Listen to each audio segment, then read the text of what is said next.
ನೋಡಿ, ಅತಿ ಹೆಚ್ಚು ಹಾಡಿದ್ದು ಅವರು ಕನ್ನಡ ಭಾಷೆಯಲ್ಲೇ ಅನ್ನೋದು ಕೂಡ ಬಹಳ ವಿಶೇಷ. ಇದು ಮೈಸೂರಿನ ಜೊತೆಗೆ ಬಹಳ ನಂಟಿತ್ತು. ಅಲ್ಲಿ ಸೊಸೆಯವರು, ಮೈಸೂರಿನ ಸೊಸೆಯವರು, ಜೊತೆಗೆ ಅಂದರೆ ಕರ್ನಾಟಕದ ಸೊಸೆ, ಮತ್ತು ಹೆಚ್ಚಿನ ಜೀವನವನ್ನು ಅವರು ಮೈಸೂರಿನಲ್ಲೇ ಕಳೆದರು.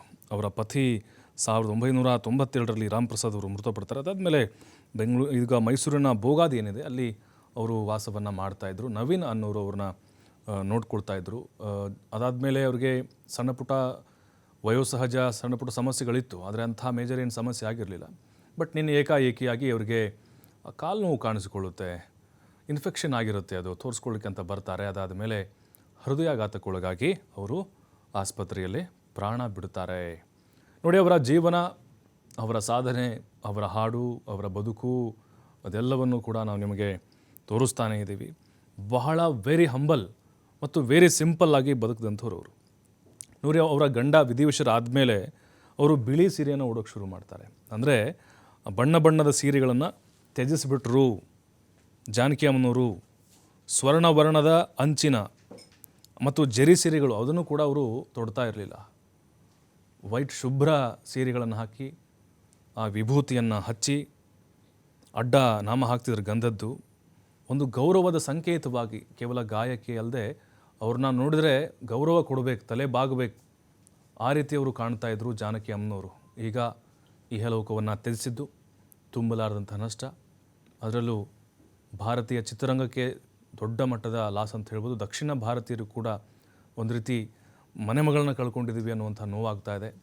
ಅಂತಿಮ ದರ್ಶನಕ್ಕೆ ನೋಡಿ ವ್ಯವಸ್ಥೆ ಯಾವ ರೀತಿ ಮಾಡಿದ್ದಾರೆ, ಮತ್ತು ಅವರ ಅಂತಿಮ ಯಾತ್ರೆಗೂ ಕೂಡ ವಾಹನ ಸಿದ್ಧ ಆಗಿದೆ. ಈಗ ಭಾರಿ ಬಿಗಿ ಪೊಲೀಸ್ ಬಂದೋಬಸ್ತನ್ನು ಕೂಡ ಹಾಕಲಾಗಿದೆ. ಇನ್ನೇನು ಕೆಲವೇ ಹೊತ್ತಿನಲ್ಲಿ ಅವರ ಪಾರ್ಥಿವ ಶರೀರವನ್ನು ರವಾನೆ ಮಾಡಲಾಗುತ್ತೆ. ಅವರ ನೆಚ್ಚಿನ ತೋಟದಲ್ಲೇ ಅವರ ಅಂತಿಮ ವಿಧಿವಿಧಾನಗಳು ನೆರವೇರುತ್ತೆ. ಈಗಾಗಲೇ ಅಂತಿಮ ಯಾತ್ರೆಯ ವಾಹನವೂ ಕೂಡ ಸಿದ್ಧ ಆಗಿದೆ. ಅದರ ಜೊತೆಗೆ ಅಭಿಮಾನಿಗಳು ಕೂಡ ಬರ್ತಾನೇ ಇದ್ದಾರೆ. ಅವರ ಅಂತಿಮ ದರ್ಶನವನ್ನು ಪಡಿಬೇಕು ಅಂತ ಗಾಯಕರು ಗಾಯನದಿಂದಲೇ ವಿದಾಯವನ್ನು ಹೇಳಿದ್ದಾರೆ. ಬೇರೆ ಬೇರೆ ರಾಜ್ಯಗಳಿಂದಲೂ ಕೂಡ ಅವರ ಅಭಿಮಾನಿಗಳು ಮತ್ತು ಚಿತ್ರರಂಗದ ಗಣ್ಯರು, ಅವರ ಹಿತೈಷಿಗಳು ಕೂಡ ಬಂದಿದ್ದಾರೆ. ಕೆಲವೇ ಹೊತ್ತಿನಲ್ಲಿ ಅವರ ಅಂತ್ಯ ಸಂಸ್ಕಾರ ಶುರುವಾಗುತ್ತೆ. ಈಗಾಗಲೇ ಎಲ್ಲ ಅಂತಿಮ ಸಿದ್ಧತೆಗಳನ್ನು ಕೂಡ ಜಿಲ್ಲಾಡಳಿತದ ವತಿಯಿಂದ ಮಾಡಿಕೊಳ್ಳಲಾಗ್ತಾ ಇದೆ.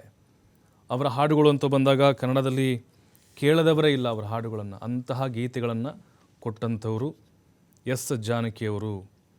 ನೋಡಿ, ಕನ್ನಡ ಅಷ್ಟೇ ಅಲ್ಲ, ತಮಿಳು, ತೆಲುಗು, ಮಲಯಾಳಂ ಹಾಡು ಹೇಳೋದಷ್ಟೇ ಅಲ್ಲ, ಎಲ್ಲ ಭಾಷೆಯ ಪಾಂಡಿತ್ಯವನ್ನು ಕೂಡ ಅವರು ಹೊಂದಿದ್ರು. 20 ಭಾಷೆಯಲ್ಲಿ ಹಾಡಿರೋದವರು. ಲ್ಯಾಟಿನೂ ಹಾಡಿದಾರಂತೆ, ಜರ್ಮನಿ, ಫ್ರಾನ್ಸು, ಆ ಭಾಷೆಯಲ್ಲೂ ಕೂಡ ಹಾಡನ್ನು ಹಾಡಿದ್ದಾರೆ. 48,000 ಗೀತೆಗಳಂತಂದರೆ ಸಾಮಾನ್ಯವಾದ ಮಾತಲ್ಲ ಅದು. 60 ವರ್ಷ ಸಂಗೀತ ಲೋಕಕ್ಕೆ ತಮ್ಮದೇ ಆದಂಥ ಕೊಡುಗೆಯನ್ನು ಕೊಟ್ಟಿದ್ದಾರೆ ಎಸ್ ಜಾನಕಿ ಅಮ್ಮನವರು. ಪೂಜಿಸಲೆಂದೇ ಹೂಗಳ ತಂದೆ, ಗಗನವು ಎಲ್ಲೋ. ನೋಡಿ, ಈ ಹಿಟ್ ಹಾಡುಗಳೇ ಎಲ್ಲವೂ ಕೂಡ ಗಣ್ಯತೆ ಗಣ್ಯರು ಕಂಬನಿಯನ್ನು ಮಿಡಿತಾ ಇದ್ದಾರೆ. ಅವರ ಪಾರ್ಥಿವ ಶರೀರವನ್ನು ಕಂಡು ಗದ್ಗದಿತರಾಗ್ತಾ ಇದ್ದಾರೆ. ದೃಶ್ಯಗಳಲ್ಲೂ ಕೂಡ ನೀವು ನೋಡ್ಬೋದು.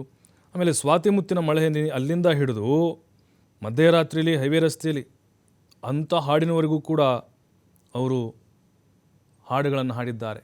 ಸುಮಾರು 20 ವೇರಿಯೇಷನ್ ಮಾಡ್ತಿದ್ರು ಅವ್ರ ಗಾಯನ ಹೆಂಗಿರ್ತಿತ್ತು ಅಂತ ಹೇಳಿದ್ರೆ, ಚಿಕ್ಕ ಮಕ್ಕಳಿಂದ ಹಿಡಿದು ಆ ವಾಯ್ಸ್ ಬೇಕಾ ಅದನ್ನು ಹಾಡ್ತಿದ್ರು, ಮತ್ತು ಮೇಲ್ ವಾಯ್ಸ್ ಅದನ್ನು ಕೂಡ ಹಾಡಿದ್ದಾರೆ ಹಲವು ಕಾರ್ಯಕ್ರಮಗಳಲ್ಲಿ ಮತ್ತು ಹಲವು ಸಿನಿಮಾಗಳಲ್ಲೂ ಕೂಡ.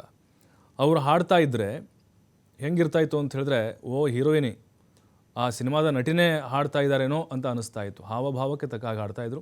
ಅವರ ಪಾರ್ಥಿವ ಶರೀರವನ್ನು ಶಿಫ್ಟ್ ಮಾಡ್ತಾ ಇದ್ದಾರೆ. ನೋಡಿ, ಅಂತಿಮ ದರ್ಶನ ಶುರುವಾಗ್ತಾ ಇದೆ. ಈಗ ಅಂತಿಮ ದರ್ಶನ ಮುಗಿತಾ ಇದೆ. ಅವರ ಪಾರ್ಥಿವ ಶರೀರವನ್ನು ವಾಹನಕ್ಕೆ ಶಿಫ್ಟ್ ಮಾಡ್ತಾ ಇದ್ದಾರೆ. ಈಗ ಅಂತಿಮ ಯಾತ್ರೆ ಶುರುವಾಗುತ್ತೆ. ಅಂತಿಮ ಯಾತ್ರೆ ಶುರುವಾಗ್ತಾ ಇದೆ. ಈಗ ಅಭಿಮಾನಿಗಳು ಕೂಡ ದೊಡ್ಡ ಸಂಖ್ಯೆಯಲ್ಲಿ ಬಂದಿದ್ದಾರೆ, ಸಾವಿರಾರು ಸಂಖ್ಯೆಯಲ್ಲಿ. ಅವರ ಹಾಡುಗಳನ್ನು ನೆನೀತಾ ಇದ್ದಾರೆ, ಅವರ ಸಾಧನೆಯನ್ನು ಕೊಂಡಾಡ್ತಾ ಇದ್ದಾರೆ. ಅದರ ಜೊತೆಗೆ ಅವರು ಬಿಟ್ಟು ಹೋದಂಥ ಆ ನೆನಪುಗಳನ್ನು ಮೆಲುಕು ಹಾಕ್ತಾ ಇದ್ದಾರೆ. ಹಿರಿಯ ಕಲಾವಿದರು ಮತ್ತು ಯುವ ಗಾಯಕರು ಕೂಡ ಬಂದು ಸಂಗೀತದ ಮೂಲಕ ಅಂತಿಮ ನಮನಗಳನ್ನು ಸಲ್ಲಿಸ್ತಾ ಇದ್ದಾರೆ. ಅಂತಿಮ ದರ್ಶನ ಈಗ ಮುಗಿದಿದೆ. ಮಹಾರಾಜ ಕಾಲೇಜು ಆವರಣದಲ್ಲಿತ್ತು. ಈಗ ಅವರ ಅಂತಿಮ ಯಾತ್ರೆ ಶುರುವಾಗುತ್ತೆ. ರಸ್ತೆಯುದ್ದಕ್ಕೂ ಕೂಡ ಅಭಿಮಾನಿಗಳು ಅಲ್ಲಿ ನೆರೆದಿದ್ದಾರೆ. ಕೊನೆಯದಾಗಿ ಜಾನಕಿ ಅಮ್ಮನವ್ರನ್ನ ನೋಡಬೇಕು, ನಾವು ಕಣ್ತುಂಬ್ಕೊಳ್ಬೇಕು, ಅವರಿದ್ದಾಗ ನಮಗೆ ಹೋಗೋಕ್ಕಾಗಲಿಲ್ಲ ಅಂತ. ಯಾಕಂದರೆ ಅಷ್ಟು ಸಾರ್ವಜನಿಕವಾಗಿ ಗುರುತಿಸಿಕೊಳ್ತಾ ಇರಲಿಲ್ಲ ಜಾನಕಿ ಅವರು. ಮೈಸೂರಿನಲ್ಲಿ ಇದ್ದಾರೆ ಅಂತಲೂ ಕೆಲವೊಬ್ಬರಿಗೆ ಗೊತ್ತಿರಲಿಲ್ಲ. ನೋಡಿ, ಆಂಧ್ರದಲ್ಲಿ ಹುಟ್ಟಿದರೂ ಕೂಡ ಅವರು ಮೈಸೂರಿನಲ್ಲಿ ನನ್ನ ಕೊನೆ ದಿನಗಳು ನಾನು ಕಳಿಬೇಕು ಅಂತ ನವೀನ್ ಅವ್ರ ಹತ್ರ ಬಹಳ ಸರಿ ಹೇಳ್ಕೊಳ್ತಿದ್ರಂತೆ. ಇತ್ತೀಚೆಗೆ ತಾನೇ ಮಂಗಳೂರಿಗೆ ಹೋಗಿದ್ದರು, ಅವ್ರ ಸಹೋದರಿಯವರು ಅಲ್ಲೇ ಇದ್ದಾರೆ, ಅಲ್ಲೂ ಕೂಡ ಹೋಗಿ ಬಂದಿದ್ದರು. ಮತ್ತು ಮೈಸೂರು ಅನ್ನೋದೇನಿದೆ ಅವರಿಗೆ ಸಾಂಸ್ಕೃತಿಕವಾದಂಥ ನಗರಿ. ಡೇ ಒನ್ನಿಂದಲೂ ಕೂಡ ಅವರು ಅಲ್ಲಿಯ ಜೀವನವನ್ನು ಬಹಳ ಇಷ್ಟಪಡ್ತಾ ಇದ್ದರು. ಬಾಲ್ಯದಿಂದಲೂ ಕೂಡ ಅವ್ರಿಗೆ ಸಂಗೀತ ಅಂತ ಹೇಳಿದ್ರೆ ಬಹಳ ಅಚ್ಚುಮೆಚ್ಚು. ಅವ್ರಿಗೇನು ಗುರುಗಳಿರಲಿಲ್ಲ, ಅಥವಾ ಶಾಸ್ತ್ರೀಯ ಸಂಗೀತ ಅನ್ನೋದೇನು ಕೂಡ ಅವರು ಕಲ್ತಿರಲಿಲ್ಲ. ಹಾಡ್ತಾನೆ ಇಷ್ಟು ದೊಡ್ಡ ಹೆಮ್ಮರವಾಗಿ ಜಾನಕಿ ಅಮ್ಮನವರು ಬೆಳೆದಿದ್ದರು. ಅಂತಿಮ ದರ್ಶನದ ವ್ಯವಸ್ಥೆ ಈಗ ಕಂಪ್ಲೀಟ್ ಆಗಿದೆ. ಅವರ ಅಂತಿಮ ಯಾತ್ರೆ ಶುರುವಾಗ್ತಾ ಇದೆ. ವಾಹನದಲ್ಲಿ ಅವರ ಪಾರ್ಥಿವ ಶರೀರವನ್ನು ಸದ್ಯಕ್ಕೆ ಇಡಲಾಗಿದೆ. ಅದಾದ ನಂತರದಲ್ಲಿ ಸುಮಾರು ಒಂದು 5 ಗಂಟೆ ಆಗಬಹುದು ಈ ಅಂತಿಮ ಯಾತ್ರೆ ಮುಗಿಬೇಕು ಅಂತ ಹೇಳಿದ್ರೆ. ಸಕಲ ವಿಧಿವಿಧಾನಗಳ ಮೂಲಕ ಅವರ ಅಂತ್ಯ ಸಂಸ್ಕಾರ ನೆರವೇರುತ್ತೆ.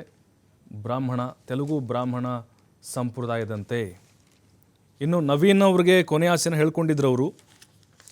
ಅವರ ಫಾರ್ಮ್ ಹೌಸ್ನಲ್ಲಿನೇ ಅಂತ್ಯಕ್ರಿಯೆ ಆಗಬೇಕು ಅಂಥೇಳಿ ಅವರ ಇಷ್ಟದ ಪ್ರಕಾರ, ಅವರ ಆಸೆಯ ಪ್ರಕಾರ ಅವರಿಗೆ ಅಂತಿಮ ನಮನಗಳನ್ನು ಸಲ್ಲಿಸಲಾಗ್ತಾ ಇದೆ. ಸಕಲ ಸರ್ಕಾರಿ ಗೌರವವು ಕೂಡ ಅಲ್ಲಿರುತ್ತೆ. ಯತೀಂದ್ರ ಸಿದ್ದರಾಮಯ್ಯನವರು ಇದರಲ್ಲಿ ಭಾಗಿಯಾಗ್ತಾರೆ. ಮೈಸೂರಿನ ಮಹಾರಾಜ ಕಾಲೇಜು ಮೈದಾನದಲ್ಲಿ ಅಂತಿಮ ದರ್ಶನ ವ್ಯವಸ್ಥೆ ಈಗ ಕಂಪ್ಲೀಟ್ ಆಗಿದೆ.